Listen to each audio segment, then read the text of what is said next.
আসসালামু আলাইকুম আমার প্রিয় ভিউয়ার্স, আশা করি সবাই ভালো আছেন। আজকে আমি কমলার স্বাদ আর গন্ধ অটুট রেখে কমলাভোগ মিষ্টির রেসিপি নিয়ে এসেছি। আমার রেসিপি ফলো করে বানালে আশা করি অরিজিনাল কমলাভোগ মিষ্টির স্বাদ পাবেন। ভিউয়ার্স, আপনারা যদি প্রথম মিষ্টি বানাতে চান, মানে নতুন নতুন মিষ্টি বানাতে চান, তাহলে আমার চ্যানেলটা একবার ঘুরে আসতে পারেন। আমার চ্যানেলে বিভিন্ন রকমের মিষ্টির রেসিপি দেওয়াও আছে।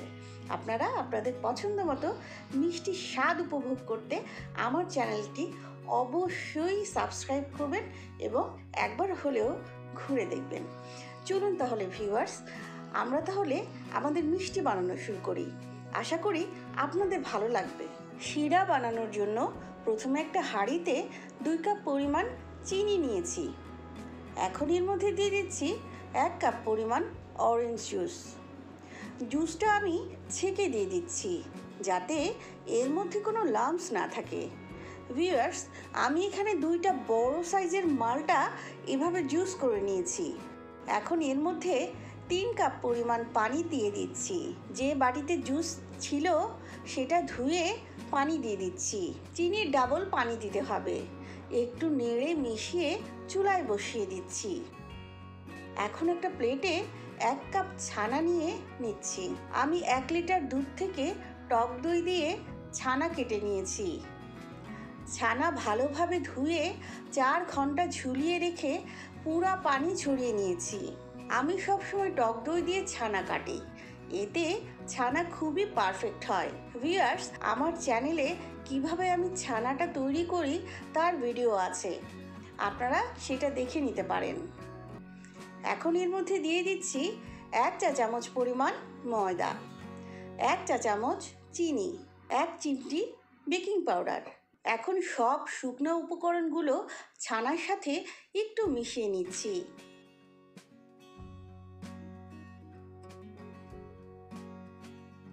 এখন এর মধ্যে অ্যাড করছি 1/4 চা চামচ ঘি আর কয়েক ফোঁটা অরেঞ্জ ফুড কালার।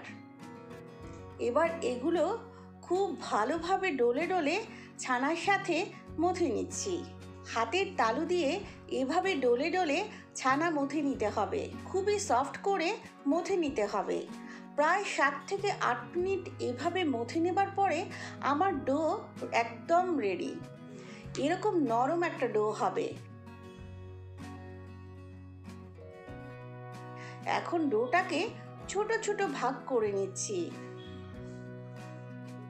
আমি 12টা মিষ্টি বানাবো, তাই 12 ভাগে ভাগ করে নিয়েছি। এখন ভালোভাবে হাত ধুয়ে মুছে নিয়ে ডোয়ের একটা ভাগ নিয়ে এভাবে প্রথমে চেপে নিয়ে 2 হাতের তালু দিয়ে গোল শেপ দিয়ে দিচ্ছি। ভিউয়ার্স, আপনারা চাইলে আপনাদের পছন্দ মতো সাইজ করে নিতে পারেন, ছোট কিংবা বড়।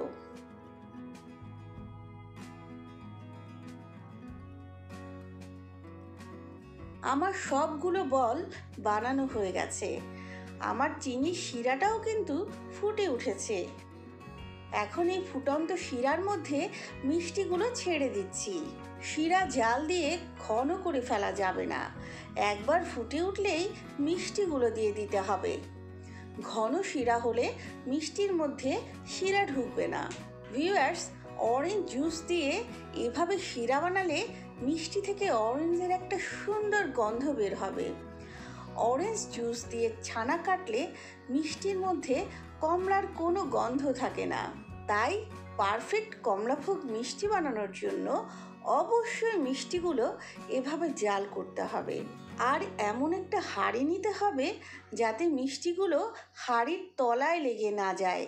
এতে করে মিষ্টিগুলো গোল থাকবে, চ্যাপ্টা হয়ে যাবে না। আমার সব মিষ্টিগুলো দেওয়া হয়ে গেছে। এখন আমি এটাকে ঢেকে হাই হিটে 15 মিনিট রান্না করব। 15 মিনিট পরে আমি ঢাকনা তুলে মিষ্টিগুলো একটু উল্টে দিচ্ছি।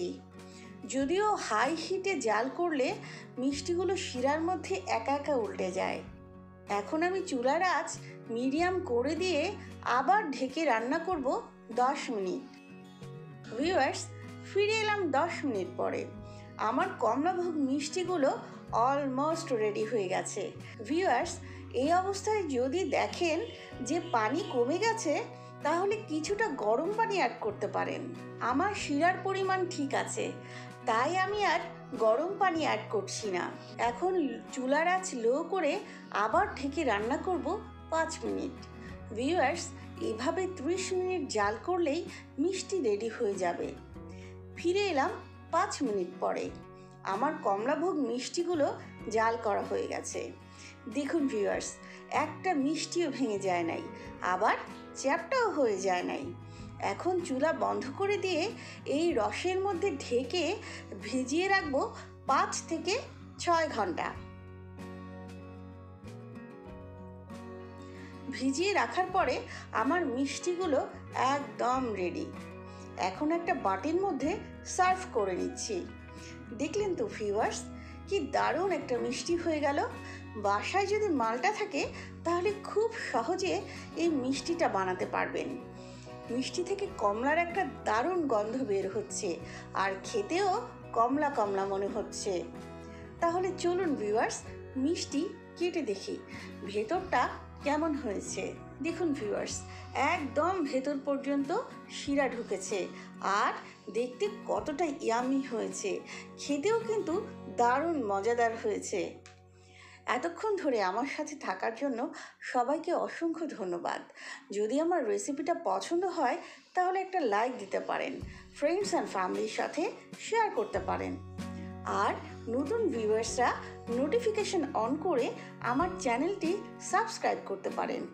আবারও নতুন কোনো রেসিপি নিয়ে দেখা হবে ইনশাল্লাহ আমার কিচেন মাহিস কিচেনে। সবাই সে পর্যন্ত ভালো থাকবেন। আল্লাহ হাফেজ।